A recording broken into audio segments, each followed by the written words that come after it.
행복 시작 불행 끝, 성공 시작 실패 끝. 법안 스님의 정말 잘 되어 오신 것을 환영합니다. 아미타불. 5월은 가정의 달인데요. 어린이날을 시작으로 해서 어버이날, 스승의 날, 또 마지막에 올해는 부처님 오신 날, 이렇게 4대 경사가 있는 날입니다. 부처님께서 효에 대해서 3단계로 말씀을 하셨는데 효화, 대효, 또 출천, 대효 이렇게 표현을 하셨습니다. 부처님께서 출가하셔서 성불 하시고 또 인류의 큰 스승이 되셨는데 바로 대효, 출천, 대효를 성취하신 분입니다. 오늘은 어버이 주간을 맞이해서 부모 은중경이라는 경전을 중심으로 해서 불자다운 효도 방법을 함께 공부하도록 해보겠습니다.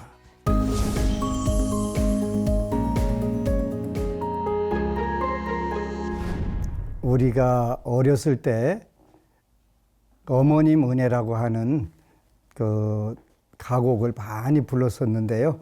나실제 괴로움 다 잊으시고 기를제 밤낮으로 애쓰는 마음 해서 그 내용 구절이 너무 가슴에 절절히 와 닿는데 그때는 그냥 어머님 은혜를 불렀는데 이제 세월이 많이 흘러가고 내가 이제 우리 부모님들이 늙으셨던 때를 맞이해서 보니까 훨씬 더 감회가 깊고 그 마음이 정말 찡한 그러한 노래네요.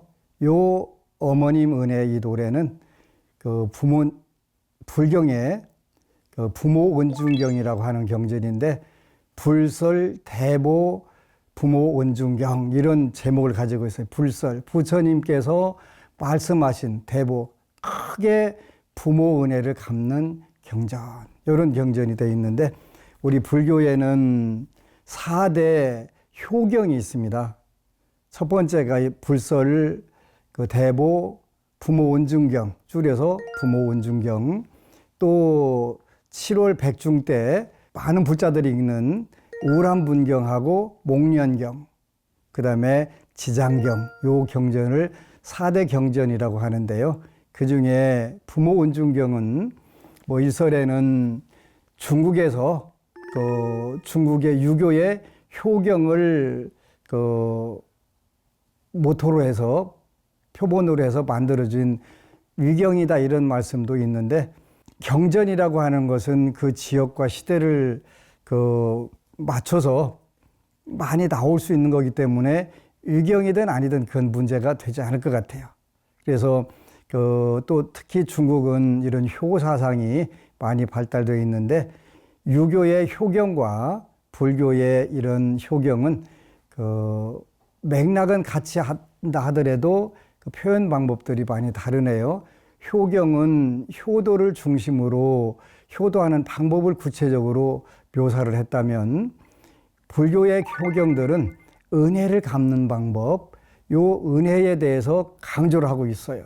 그래서 이제 우리가 새벽에 볼 때 장엄연불에 오종대은 명심불망 5가지 큰 은혜가 있으니 명심불망 마음에 새기고 잊지 말자 하는 그런 구절이 있는데 가간기소 국왕지은 지금은 국왕이 없으니까 국가지은 이렇게 바꾸어야 되겠죠. 가간기소 우리가 편안하게 각기 머물 수 있는 장소가 국가니까 그 국가의 국왕지은 생양구로 부모지은 생양 나서 길러준 그 수고를 마다하지 않은 부모지은 그 다음에 유통정법 사장지은 우리를 진리와 또 교육을 가르쳐 주신 스승과 어른들의 또 부처님의 은혜 탕마상성 부모지은 같이 공부하고 같이 사회성을 길러면서 자라난 친구들의 은혜 그 다음에 우리가 살 수 있는데 사사공양 단월지은 4가지로 늘 공양을 올려주는 단월 신도들의 은혜 그래서 그 유차연불, 그래서 연불을 해서 그 은혜를 갚겠습니다. 이렇게 하는 그런 오종대은 명심불망이라고 하는 게 있어요. 두 번째 여기서는 이제 생양구로 부모 지으는데 부모의 은혜라고 하는 것이 그렇게 그 소중하다는 거죠. 이거는 물론 조선시대 때를 거쳐오면서 그 가간기소 국왕지은으로 그 먼저 앞으로 되어 있는데 사실은 부모 은혜를 불교에서는 더 강조를 하는 부분들이 있었습니다. 부처님 당시에는 국가가 두 가지 형태의 국가가 있습니다. 하나는 전제 왕권 국가가 있었고 공화 민주 국가가 두 개가 있었는데 부처님께서는 전제 왕권의 그 왕조 국가에게는 그 왕들에게 전륜성왕이라고 하는 이상적 군주에 대해서 말씀을 하셨거든요. 백성들의 그 슬픔과 괴로움을 전부 다 소멸시켜 주기 위해서 그 업으로 온 분들이 왕이다. 그래서 그 백성들을 잘 보살피고 행복하게 만들어줘야 된다. 이렇게 말씀을 하셨고 또 공화 민주정부가 있었어요. 그럴 때는 백성들이 그 역할을 잘해서 주체적으로 해서 그 나라가 번창하도록 해야 된다는 이런 부분들을 그 2600년 전에 말씀하셨더라고요.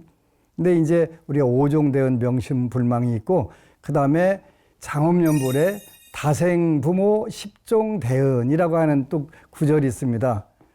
다생부모, 우리가 한 생만 부모로 온 게 아니라 여러 생을 거쳐가면서 그 낳아주고 그 태어나고 이러한 10가지 은혜가 있는데 그게 이제 어머님 은혜라고 하는 그 노래 가사가 그대로 다 나오지요. 정말 그 중요한 부분들인데 그 첫 번째가 어머니 품에 품고 지켜주신 은혜, 회탐 수호훈. 우리가 10달 동안 그 뱃속에다가 놓고 살아준 은혜. 많은 불자님들이 그 요즘은 이제 그 제왕절개라고 하는 방법을 통해서 그 주로 이제 한국에서는 많이 다는데 옛날에는 산고라고 그래서 자연분만 하다 보니까 자연분만 하는 과정에서 그 생명이 위독한 부모들이 그 엄마들이 많았었고 또 직접적으로 생명을 잃은 경우도 많이 있었잖아요. 그래서 산고, 가장 힘든 고통이다 이렇게 표현을 하잖아요. 그런 고통을 통해서 부모 자식으로 태어나는 소중한 인연이 되는 거죠. 그래서 이렇게 10가지가 쭉 나오는데 첫 번째가 회탐수혼, 뱃속에다 넣고 길러주신 그런 은혜.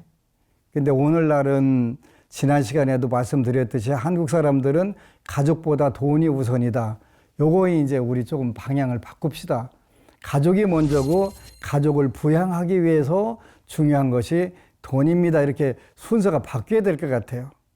안 바뀌니까 한국에서는 돈을 위해서는 부모 자식도 없고 뭐 형제도 없고 돈 앞에서는 전부 다 원수가 되고 그 서로 막 더 차지하기 위해서 악의 다툼 하는 이런 부분들이 있는데 돈이라고 하는 것은 그 쓰는데 필요한 거라고 그랬잖아요. 지난 시간에 말씀드린 것처럼 자기 자신을 행복하고 만족스럽게 그렇게 즐겁고 기쁘게 하기 위해서 필요한 것이고 두 번째 부모가 즐겁고 기쁘게 하기 위해서 필요한 것이고 세 번째 처자가 즐겁고 기쁘게 하기 위해서 즐겁고 기쁘게 하기 위해서 필요한 재물 때문에 부모 자식 간에도 왼수가 되고 또 형제 간에도 왼수가 되는 이런 사회가 되면 이건 우리가 잘못된 거예요. 이건 분명히 잘못된 거예요. 저는 이런 상담을 참 많이 봤는데 안타까워요. 재물이 다가 아니잖아요. 이게 어느 분이 유튜브에 그런 이야기를 하더만요. 형제 간에 사촌 간에도 그 성공과 그 출세를 위해서 다 단절하고 살고 너무 삭막한 인간으로서 그 행복과 그 성취가 제대로 이루어지지 않는다는 거지. 근데 가만히 생각해 보면 그 말씀이 맞는 거예요. 이제 우리가 근본적으로 가족들을 행복해 하고 성취감을 주기 위해서 필요했던 게 재물인데, 경제였는데, 그것이 이제는 추가되고 부모도 처자도 형제도 돈 앞에서는 아무런 의미가 없는 존재가 됐다면 우리는 방향을 바꿔야 돼요. 불교라고 하는 것은 사실은 삼복전 운동입니다. 세 가지 복밭을 거기다 복을 심고 그 복을 잘 길러서 내가 세세생생 잘 복받고 살아야 되겠다 이러 하는데, 그 복밭의 첫 번째가 뭐냐면 보온전이라고 하는 거예요. 보온전은 누가 해당되냐면 대표적으로 둘이 해당이 되는데, 첫 번째가 부모님이라고 하셨어요. 부처님께서. 첫 번째 부모님. 두 번째가 불보살님. 이게 양대 대상이 되는 거예요. 부모가 첫 번째고 두 번째가 불보살님. 이게 보온전. 그러니까 그 은혜를 알고 은혜를 갚아야 된다. 지은, 보온 이렇게 표현을 해요. 굉장히 중요한 거예요. 그런데 우리는 그 보온전을, 부모라고 하는 보온전을 육신의 편안함을 추구하다 보니까 그거를 전부 잊고 살아요. 그 부분이 부모를 찾아보지도 않고 부모를 내팽개치는 경우, 또 조상들은 내 뿌리인데도 불구하고 제사 지내기 싫어서 제사 안 지내는 종교로 가고, 또 오늘날 제사 안 지내기 운동이 불자들 속에서도 광풍이 불고 있는 것 같아요. 나한테 가장 소중한 내 뿌리, 내 자손들이 잘 되게 해주는 뿌리에 해당하는 조상들을 내팽개치고 어떤 복밭을 일구기를 원하실까요? 중요한 부분들이에요. 그래서 부모는, 조상은 가장 중요한 생양구로 부모 지은, 두 번째는 복전에서 부모보다 더 좋은, 조상보다 더 좋은 복전은 없다. 굉장히 중요한 거예요. 근데 우리 속담에 내리사랑은 있어도 치사랑은 없다. 아랫사람이 윗분을, 부모를 사랑하는 법은 없다. 저도 마찬가지고 많은 분들이 부모님이 편찮으시다고 하면 그냥 좀 참으세요. 내일 해 밝으면 병원 갑시다. 이렇게 해요. 자녀가 아파 보세요. 차 없으면 들쳐 업고라도 가잖아요. 그게 현실이더라. 그거 보면서 나도 이 중생이 이런 중생의 틀을 그대로 믿고 나면서 안타까운 부분인데, 우리가 이제 풍수지탄이라고 하는 용어가 있어요. 한자로는 수욕정이 풍불지. 바람이 고요하게 서 있고 싶어요. 근데 안 돼. 바람이 멈춰지질 않네. 그걸 풍수지탄이라고 그러겠죠. 효양 부모, 친부대. 내가 부모님께 효도를 하고 공양을 올리고 싶어. 그런데 부모가 기다려주질 않아. 나중에 내가 죽을 때 돼서 내가 우리 부모님한테 이렇게 효도를 했어야 되는데 전부 남는 게 불효잖아요. 부모님이 살아 계신 것은 가장 큰 행복이에요. 이 행복을 여러분들은 포기하지 마세요. 부모는 우리 인간에게 가장 큰 복의 밭이에요. 복전이에요. 보온전이라고 하는 복밭이에요. 이 보온전을 놓고 뭘 하겠어요? 제 주위에 그런 분이 있었어요. 외동아들로 정말 소중하게 길렀는데, 들리는 얘기는 군산에서 교사를 하신다고 그랬는데, 그 아드님이 부모님 못 오게 하는 거예요. 애들 공부해야 된다고 부모님 오지 말라고 하고, 또 애들은 뭐라고 그래? 할머니, 할아버지한테 냄새 난다고 오지 말라고. 버림받은 거예요. 근데 그걸 보고 자란 자녀가 나중에 효도하겠습니까? 본인들이 효도받으려고 하는데, 우리 말씀에 천만의 말씀, 만만의 콩떡이죠. 근데 그분들도 이제 지금 나이가 70 넘어가다 보니까 어떻게 돼요? 똑같은 전철을 밟는 거예요. 비유경에 나오는 말씀 있잖아요. 효도에 관한 말씀인데, 어느 나라 왕이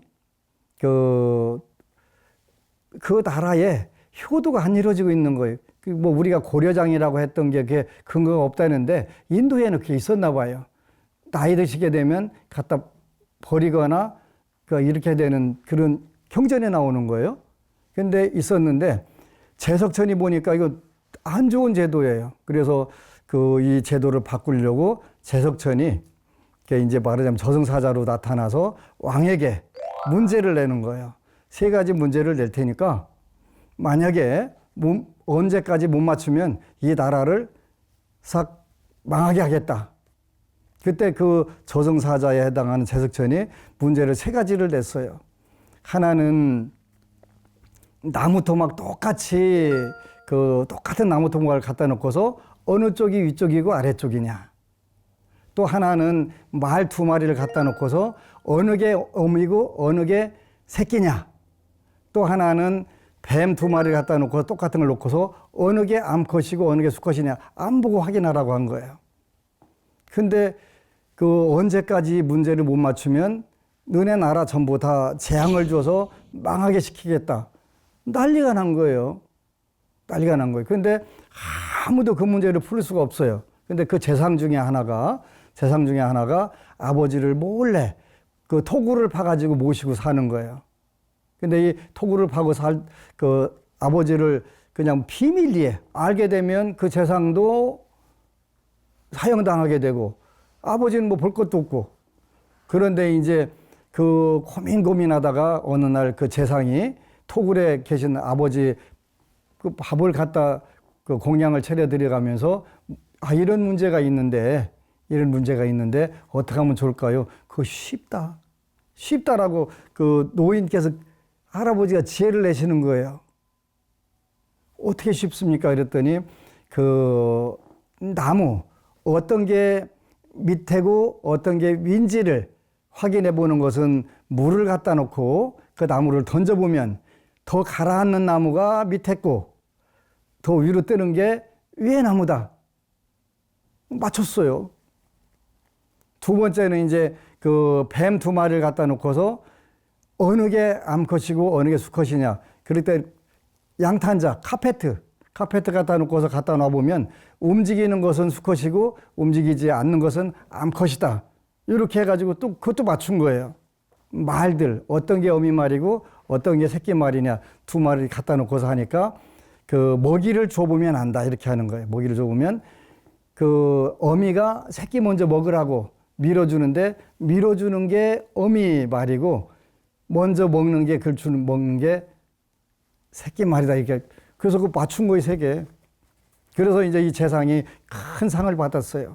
큰 상을 받았는데 그때 이제 그 이 재상이 임금님께 사실은 이건 내가 맞춘 게 아니고 내가 상 받을 게 아니고 사실은 국법을 어기고 우리 아버지를 내가 이렇게 그 몰래 버릴 수가 없어서 그 토굴을 파놓고 모시고 살았는데 우리 아버님께서 이 문제를 내주신 거다. 그래서 이제 그 나라 왕이 크게 그 대우각성을 해서 노인들을 잘 모시게 하고 앞으로는 부모를 그 버리지 말게 그 법으로 해서 이렇게 이제 그 효도를 하라고 이렇게 했다는 그런 말씀이 있거든요. 불경에 나오는 말씀이에요. 그래 부처님은 그 부모를 위하기를 이렇게 강조를 하신 거예요. 부모는 복의 밭 중에서 가장 소중한 첫 번째 보온전이다. 보온전. 그러니까 우리가 정말 복덕이 많이 늘어나기를, 복덕과 지혜가 늘어나기를 바라면 먼저 효도하라. 부모의 은혜를 한번 점검해 보라는 거예요. 그 두 번째가 임산수구원인데 해산할 나를 즈음하여 고통을 이기시는 어머니 은혜. 세 번째가 자식을 낳고 근심을 잇는 은혜. 생자망원. 태어난 자녀가 건강하다면 모든 시름 잃고 그 기뻐하는 이런 마음들이 있잖아요. 그 다음에 네 번째는 쓴 것은 삼키고 단 것은 뱉어 먹이는 은혜. 인고 토감은 그러네, 그죠? 인고 쓴 것은 삼키고 토감은 그 다른 것은 뱉어서 먹이는 은혜. 진자리 마른 자리 가려 누이는 은혜. 회간 취습은 이렇게 해서 10가지 은혜들이 다 있는데 여러분들이 그 대한민국 많은 분들이 어머니 은혜라고 하는 그 노래를 다 할 거예요. 한 번만 불러도 이 10가지 은혜를 전부 다 그 잘 만들어서 이 부모원중경 그대로 노래로 만드는 거예요. 그래서 이렇게 하시게 되면 보온전이라고 하는 복전 운동을 우리가 이제는 해야 될 것 같아요. 그 경제 때문에 부모, 형제, 처자 모든 것을 다 잊어버리고 그 함부로 사는 우리가 짐승만 또 못하다 그러는데 짐승만 또 못한 게 우리의 경제 동물 그 옛날에 이코노믹 애니멀스라고 했는데 경제 동물, 경제 아귀로 바뀌면 안 돼요. 그래서 오늘 여러분들 이 방송을 보시면 어머님 은혜 유튜브로 틀어놓고서 몇 번 들으세요. 그리고 살아계신 부모님이 계시면 전화드리고 효도하도록 하고요. 대단한 걸 받는 걸 좋아하시는 게 아니잖아요. 부모님들은 여러분들한테 대단한 거 받기를 원하시지 않아요. 여러분들이 건강하게 잘 살고 그것만 가지고도 효도라고 다 생각하세요. 근데 거기에 작은 선물, 감사의 선물 하나 마련해서 이 기회에 찾아뵌다면 더없이 큰 그 행복으로 아시겠잖아요. 나아서 끝까지 보살펴 주신 이런 은혜를 우리가 한 번쯤은 되돌아보고 여태까지 내가 내 삶이 내 자녀들이 볼 때 나는 과연 효도를 했는가 한 번쯤은 살펴보는 게 좋을 것 같아요. 이제 제가 하는 이야기가 고리타분할 수도 있고 현실에 안 맞을 수도 있어요. 부처님은 그 당시 수명이 40도 안 되는 세상에서 80까지 사셨어요. 그러면서 인생이 가장 소중한 게 무엇인지를 또 연세가 드시면서 나이가 드시면서 또 그 인간의 생활이 이런 것이로구나 소중하게 생각을 하셨거든요. 그래서 저는 안심정사 불자들에게 강조를 해요. 저는 비록 효도를 많이 못했다 하더라도 꼭 효도하는 사람들이 되라고.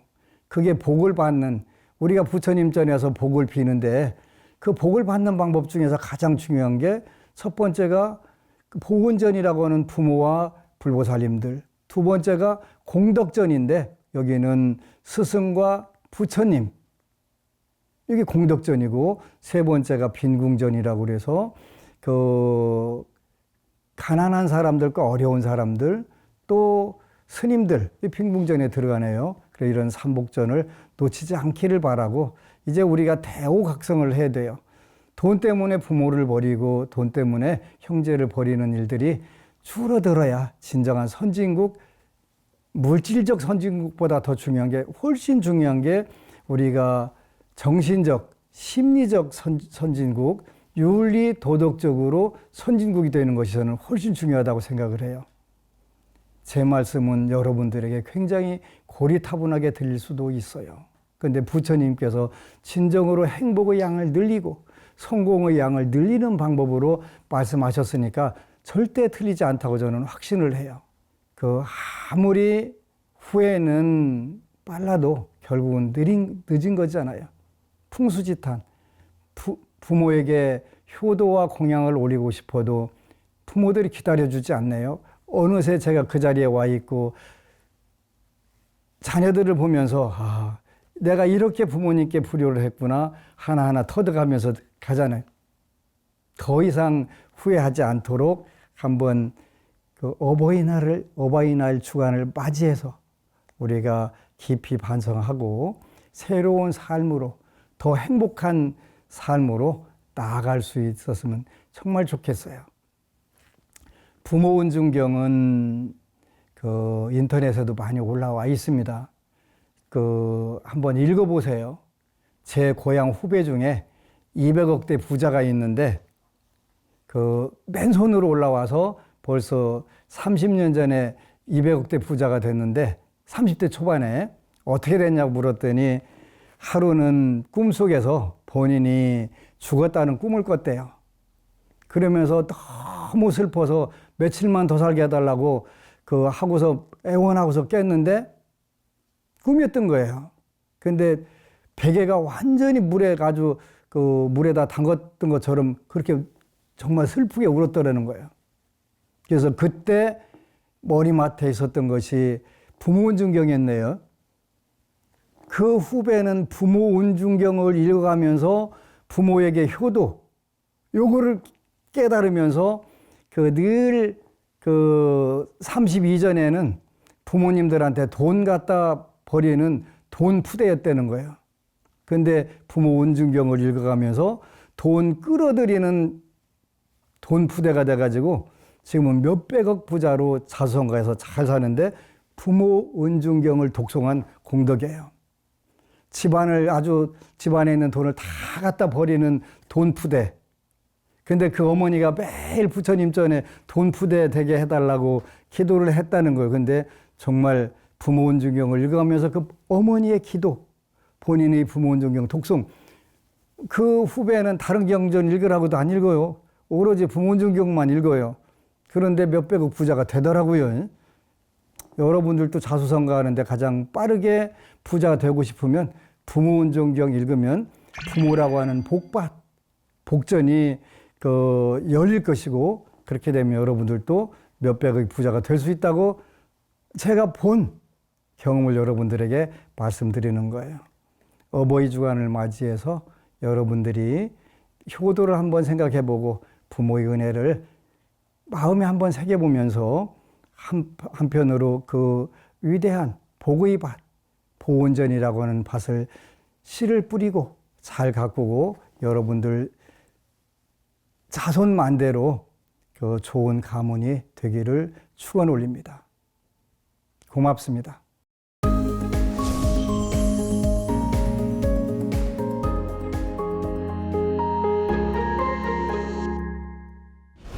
우리들은 마음도 반 함께 하시겠습니다.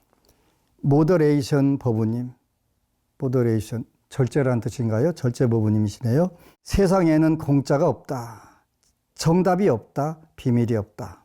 부처님께서 말씀하신 독극물 3가지, 탐내고 분노하고 어리석음, 탐진치에 대한 가르침, 돈 주고도 못 사는 귀중한 법문, 정신이 번쩍 드는 법문 저장해두고 반복 듣겠습니다.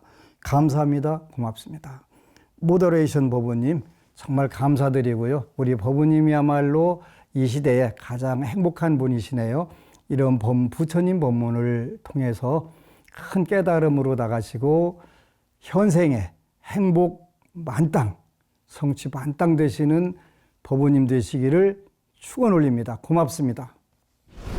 조은미 법우님, 법안스님 법문 항상 잘 듣고 있습니다.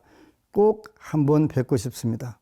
항상 건강하세요. 고맙습니다.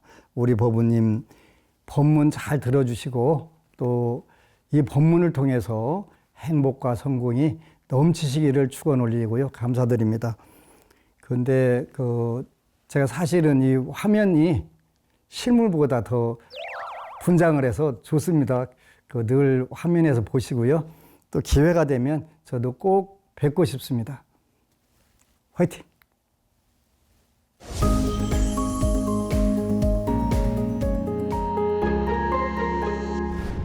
여러분이 보내주신 질문 함께 하겠습니다.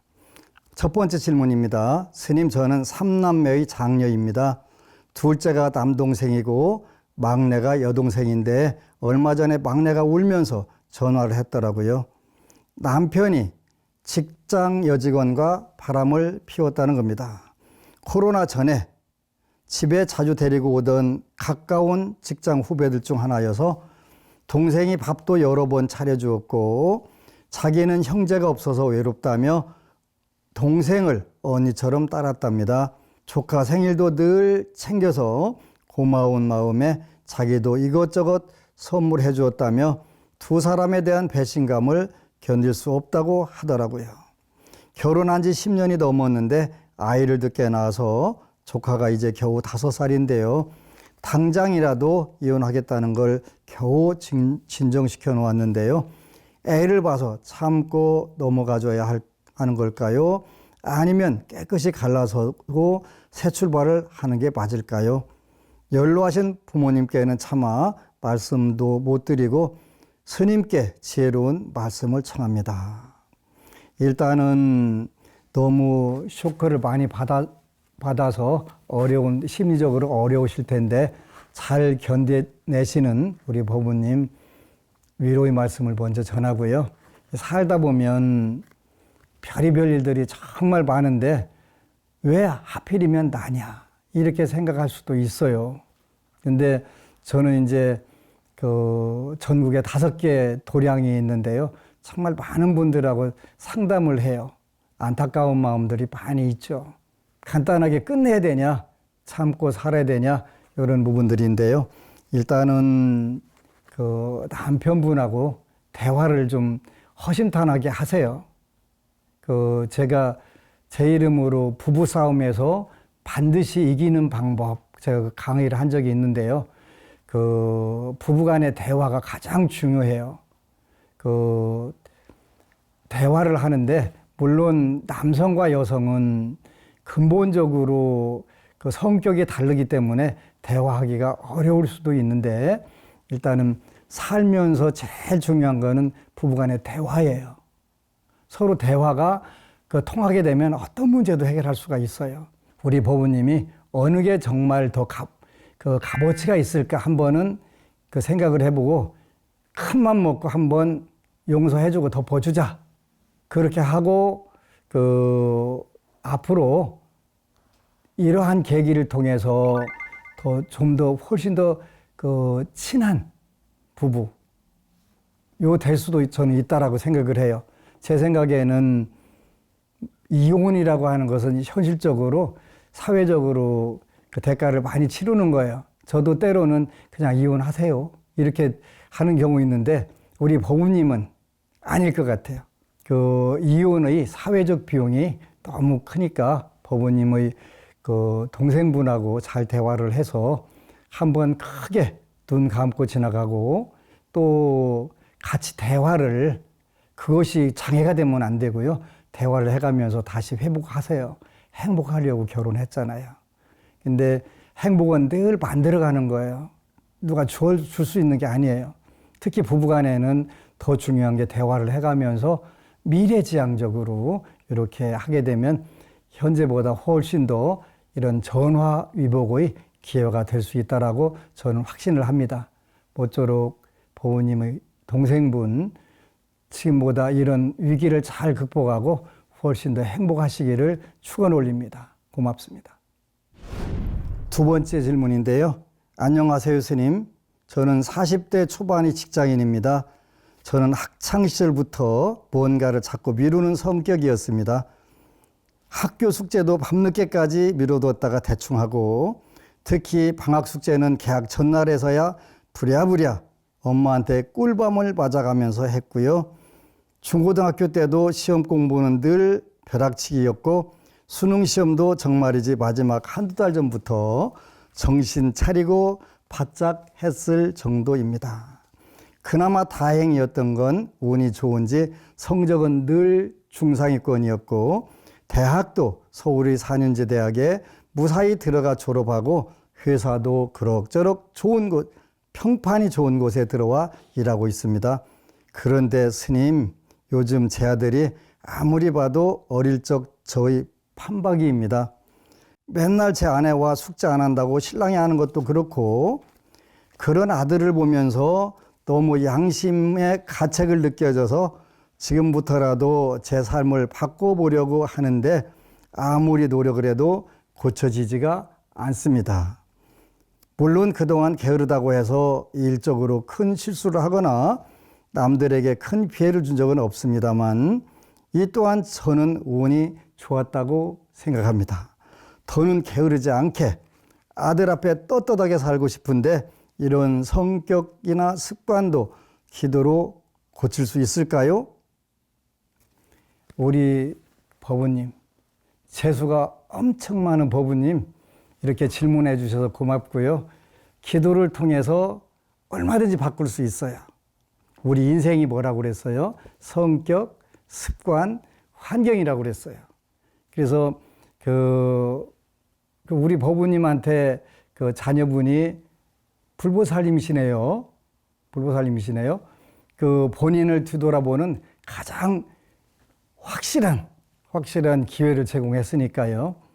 이제 그 40대에 우리 법부님이 그 부모님들이 느끼시는 그 부분을 그대로 느끼시는 거잖아요. 잘 된 거예요. 이제 조금씩 바꾸세요. 한 번에 완샷에 다 바꾸면 얼마나 좋겠어요. 벌써 40년 사는 거기 때문에 하루아침에 안 바뀌어요. 그리고 판박이라고 하는 좋은 말씀을 쓰셨는데 DNA가 판박이를 만들지 않겠어요. 일단은 우리 법부님이 먼저 이러한 그 동기부여가 됐잖아요. 그 훌륭한 아빠가 되고 싶다는 결심, 그 대단한 거예요, 이 나이에. 이 결심으로 주제를 하나씩 정하세요. 어떤 부분에서 나는 조금 더 나를 바꿔야 되겠다. 그러면 하루에 1%씩만 바꾸는 거예요. 1%씩만 바꾸면 100일이면 하나 100% 바뀌는 거잖아요. 그래서 어느 부분, 나는 어떤 부분을 어떻게 해야 되겠다. 그거를 소원표에 적으세요. 그래갖고 그 하나를 위해서 100일간 기도하는 거예요. 뭐 100일 동안 하나씩만 이렇게 하게 되면 뭐 몇천 가지도 바꾸겠어요. 이렇게 그렇게 하게 되면 어느새 바뀌어 있는 자신을 알게 되고 또 자녀분들도 우리 법부님 보고 그대로 따라서 하잖아요. 하여튼 어느 분이 밥 먹을 때마다 신문을 펴고 밥을 먹었더니 얼마 있다가 아들이 밥 먹으라고만 하면 신문 들고 와서 거기서 탁 핀다는 거예요. 누구 받겠어요? 보고 배운 거잖아요. 그러니까 결국은 판박이라고 하는 DNA에 의해서 이루어지는 거니까 우리 법부님이 먼저 조금씩만 바꾸면 되고 기도로 고칠 수 있을까요? 100% 바꿔집니다. 저한테 오는 정말 많은 법부님들이 지장경을 읽어가면서 행복해졌노라고 그 자랑을 하시는 법부님들이 있습니다. 됩니다. 우리 법부님도 일단은 첫 번째 목표를 지장경 100독으로 하고 읽으세요. 그러면 바뀌어 있는 자신을 확인할 수가 있습니다. 감사합니다.